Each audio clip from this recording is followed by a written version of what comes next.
اللهم صل على سيدنا مولانا محمد بارک وسلم صلاۃ و سلام علیک یا رسول اللہ صلی اللہ علیہ وآلہ وسلم۔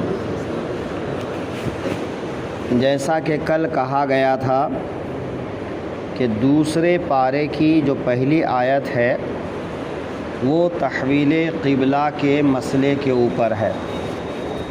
تحویل قبلہ کیا چیز ہے اس بارے میں کل بتا چکے ہیں، یعنی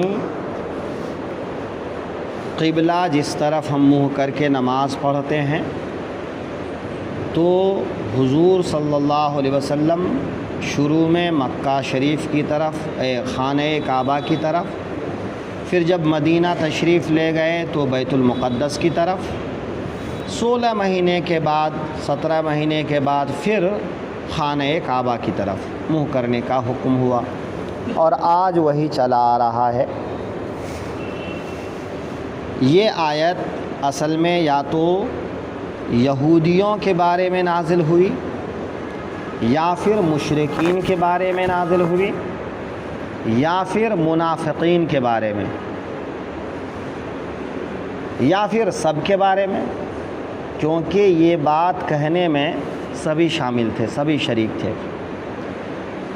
کہ یہودی اپنے حسد اور جلن کی وجہ سے وہ بھی ایسے ہی کہتے تھے، مشرکین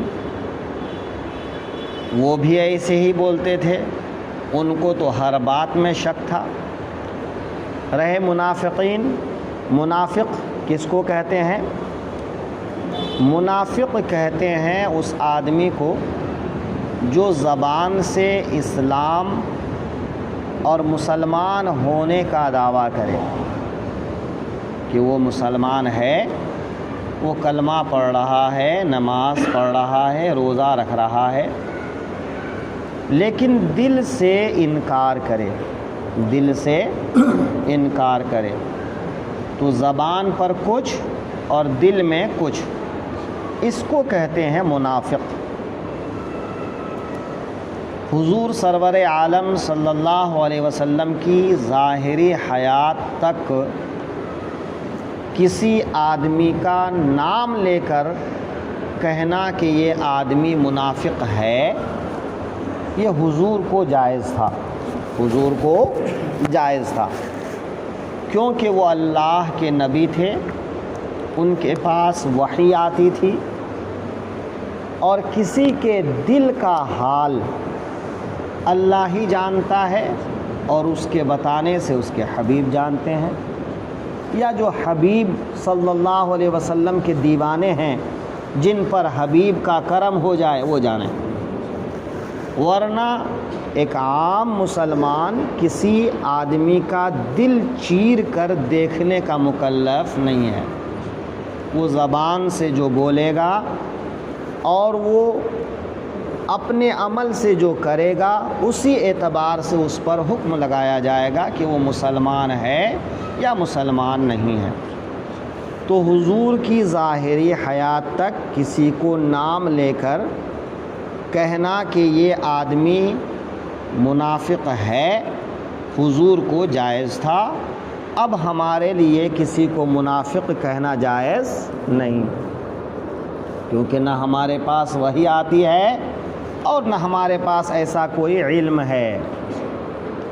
یہاں تک کہ اولیاء کرام جن کو کشف حاصل ہوتا ہے کہ وہ انسان کے دل کی بات جان لیتے ہیں، ان حضرات کو بھی ایسا کہنے کی اجازت نہیں کہ اپنے کشف جو ہے وہ اپنے لیے علم کا ذریعہ تو ہو سکتا ہے، مگر کشف کسی کے خلاف حجت نہیں بن سکتا، کسی کے خلاف دلیل نہیں بن سکتا۔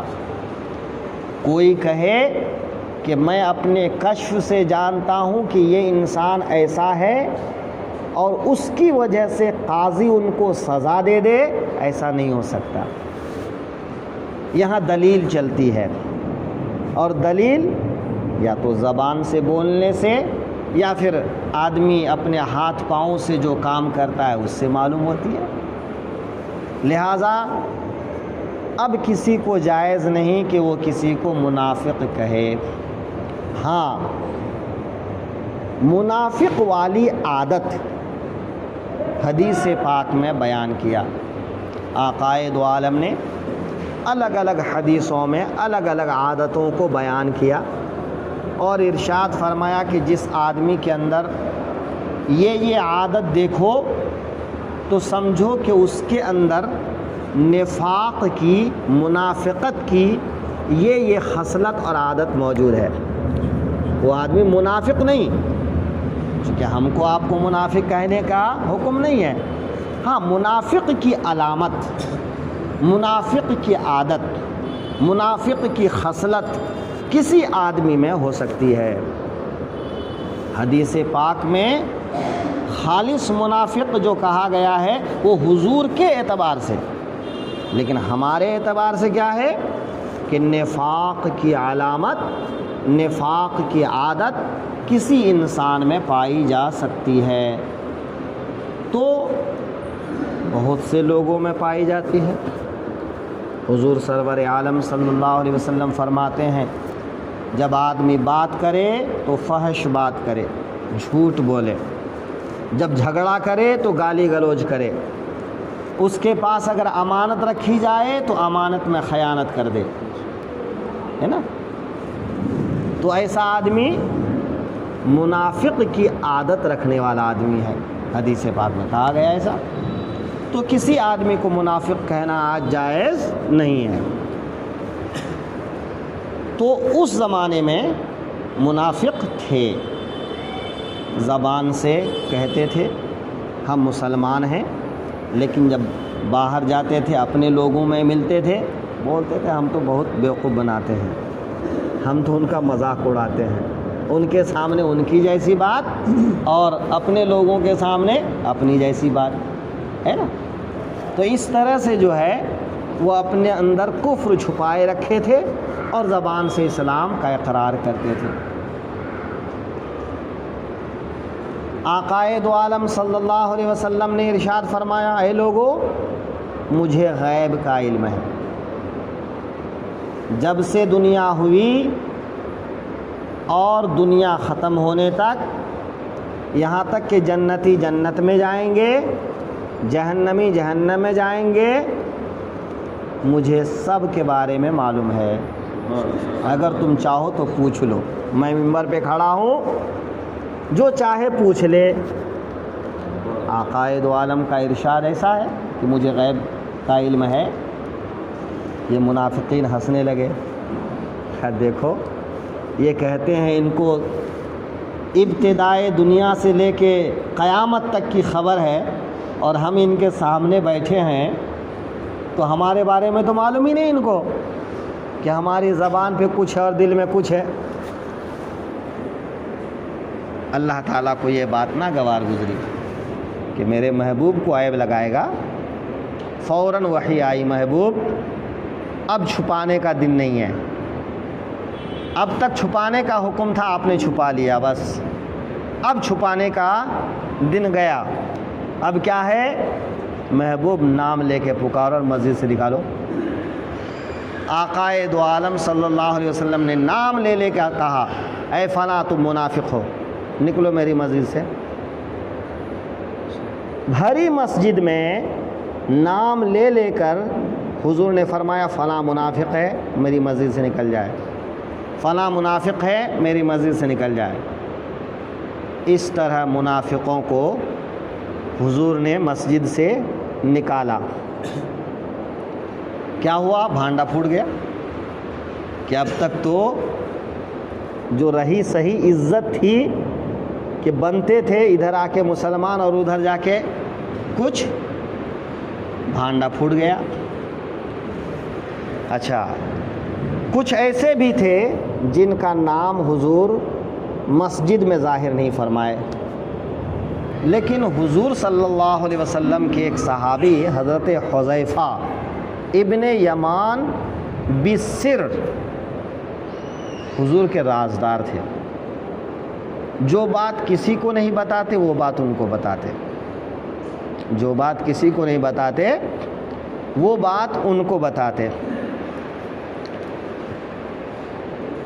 اور ان کو ان منافقین کا نام اور پہچان بتا دیے کہ مدینے میں کون کون منافق ہے جن کو میں نے نام لے کے نہیں بتایا ہے، ان سب کا نام، ان سب کی لسٹ تھما دیے کن کو؟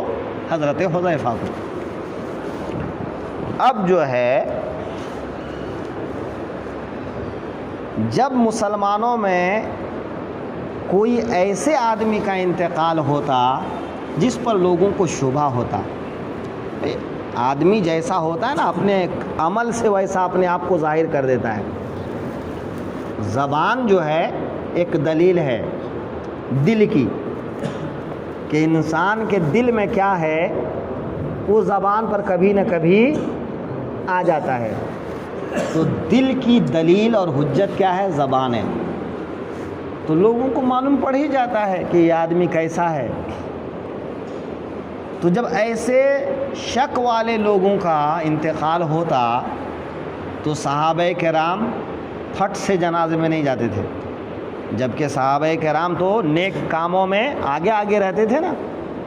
کسی کی میت ہو جائے تو جنازے میں پہلے ہی پہنچ جاتے تھے، لیکن جب کسی کے بارے میں شک ہو جاتا کہ اس آدمی کا چال ڈھال ٹھیک نہیں ہے، پتہ نہیں یہ منافق ہے کہ نہیں ہے، تو ایسے آدمی کے جنازے میں نہیں جاتے تھے۔ کیا کرتے تھے؟ انتظار کرتے تھے، دیکھیں کہ حذیفہ اس کا جنازہ پڑھ رہے ہیں کہ نہیں۔ حضرت حذیفہ جو ہے جنازے میں جا رہے ہیں، شرکت کر رہے ہیں کہ نہیں۔ اگر حضرت حذیفہ شرکت کرتے تھے تو عام صحابہ شرکت کرتے تھے، چونکہ حضرت حذیفہ کو منافقین کا نام معلوم تھا کہ اگر یہ آدمی منافق ہوتا تو اس کے جنازے میں یہ نہیں آتے، اور جس کے جنازے میں حضرت حذیفہ نہ جائیں تو صحابہ بھی نہیں جاتے تھے، ہے نا۔ اس طرح سے جو ہے منافقین کی پہچان کرتے تھے۔ اس میں ایک بہت پیاری بات یاد آ گئی۔ حضرت عمر رضی اللہ عنہ حضور کے خاص صحابہ میں سے ہیں، ایک طرف سے جو ہے حضور کے سسر بھی ہیں، حضور کے بعد میں دوسرے خلیفہ بھی ہیں، بڑا مقام بڑا مرتبہ ہے ان کا۔ لیکن کہتے ہیں نا کہ انسان کو اپنے عمل پہ بھروسہ نہیں ہونا چاہیے۔ عمل کیے جاؤ اللہ کے نام پہ، لیکن وہ قبول بھی ہو رہا ہے کہ نہیں ہو رہا ہے اس کا علم تو اللہ جانے، کہ قبول ہو رہا ہے کہ نہیں ہو رہا ہے۔ کیا جانے کہ ہماری نماز، ہمارے روزے، ہماری نیکیاں قبول بھی ہو رہی ہیں کہ نہیں۔ ہم تو کر رہے ہیں، اپنی سی مزدوری تو کر رہے ہیں، لیکن وہ مزدوری قبول بھی ہے کہ نہیں ہے یہ کس کو پتا۔ حضرت عمر رضی اللہ عنہ عشاء کی نماز کے بعد جب سب سو گئے،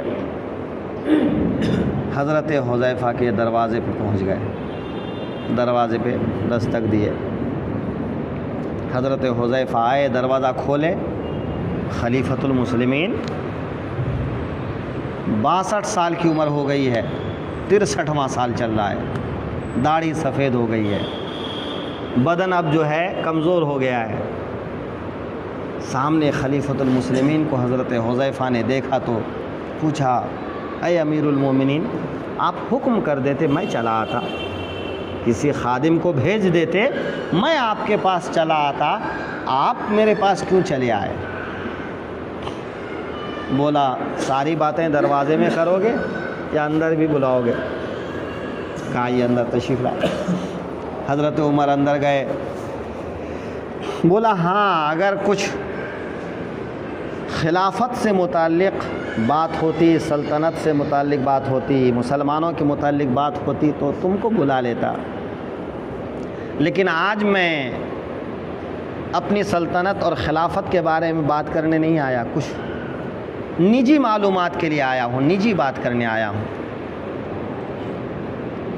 کہ اپنی ذات کے متعلق کچھ بات کرنے آیا ہوں۔ حضرت حذیفہ چونک اٹھے، بھائی کیا بات ہے آخر؟ حضرت عمر مجھ سے کیا پوچھنا چاہتے ہیں، کیا کہنا چاہتے ہیں؟ کہا بتائیں کیا بات ہے، میں آپ کی کیا خدمت کر سکتا ہوں؟ کہا حذیفہ نمازیں تو میں نے پڑھا، جہاں تک ہو سکا مسلمانوں کی خدمت کیا، عمر ڈھل گئی، داڑھی سفید ہو گئی، چہرے پہ جھریاں آ گئیں، لیکن نہیں معلوم کہ میرے یہ اعمال اللہ کی بارگاہ میں قبول ہیں بھی کہ نہیں۔ اے حذیفہ یہ بتا کہ جن لوگوں کا نام اللہ کے حبیب نے تم سے کہا ہے کہ یہ لوگ منافق ہیں، اس لسٹ میں میرا نام تو نہیں ہے؟ ذرا غور کریں، حضرت عمر کیا پوچھتے ہیں کہ منافقین کی لسٹ میں کہیں میرا نام تو نہیں ہے؟ حضرت حذیفہ سکتے میں آ گئے، حضرت عمر رضی اللہ عنہ کے دامن کو پکڑے، بولے عمر تم ان میں سے نہیں ہو، اے عمر تم ان میں سے نہیں ہو، تم تو اللہ کے حبیب کی زبان سے جنت کی بشارت سننے والوں میں سے ہو، تم تو عشرہ مبشرہ میں سے ہو۔ ذرا غور کیجئے، حضرت عمر رضی اللہ عنہ وہ جلیل القدر صحابی، ان کا حال یہ ہے، اور ہمارا حال یہ کہ 2 رکعت نماز بھی تو وقت پر ادا نہیں ہوتی۔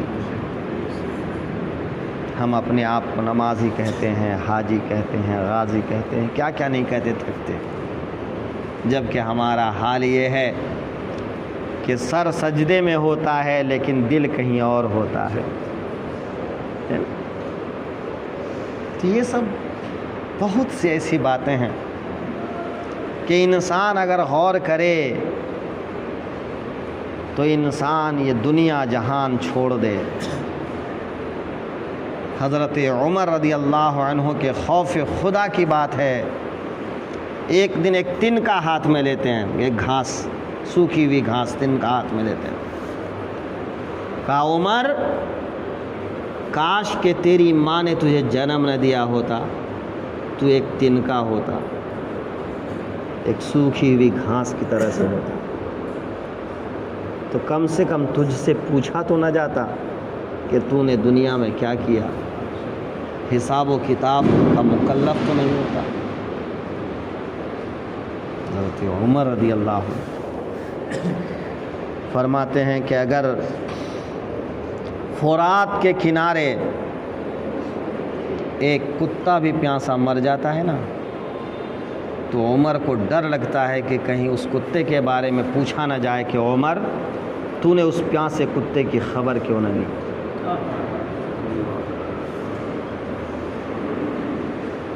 کہ عمر ڈرتا ہے کہ ایک گدھا یا ایک کتا یا ایک بکری کا بچہ اگر فرات کے کنارے، فرات کہاں ہے؟ عراق میں، کوفہ کے پاس میں، کہ اگر فرات کے کنارے کوئی حیوان، کوئی جانور بھوک یا پیاس سے مر جاتا ہے تو کہیں ایسا نہ ہو کہ عمر تم سے پوچھا جائے کہ تیری بادشاہت، تیری سلطنت، تیری خلافت تھی اور تو نے اس کا دھیان نہیں رکھا۔ حضرت عمر رضی اللہ عنہ۔ بہرحال تو یہ آیت جو ہے یا تو یہودیوں کے بارے میں یا منافقین کے بارے میں یا مشرکین کے بارے میں یا سبوں کے بارے میں نازل ہوئی۔